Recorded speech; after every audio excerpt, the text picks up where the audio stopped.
Kërkesa e Partisë Demokratike për të zhvilluar mbledhjen e Këshillit të Mandateve lidhur me çështjen e zëvendës kryeministres Belinda Balluku u refuzua për herë të katërt nga mazhoranca. Në emër të anëtarësisë opozitare, Gazmend Bardhi u shpreh se kërkesa e numrit 2 të qeverisë për një afat 3 javor, për të njohur me provat, ka përfunduar, dhe se tashmë nuk ka asnjë justifikim për të mos mbajtur mbledhjen.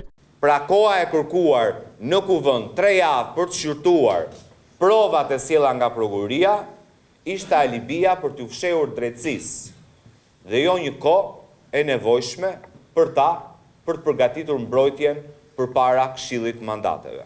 Për kryetarin e Parlamentit Niko Peleshi, Bardhi paralajmëroi dhe një kallëzim penal. Hapi joni rast do të jetë thirrja e mbledhjes së Këshillit të Enjten dhe s'dyti, nëse kjo nuk ndodh, do të depozitojmë kallëzim penal në prokurorinë e posaçme për shpërdorim detyre ndaj kryetarit të kuvendit.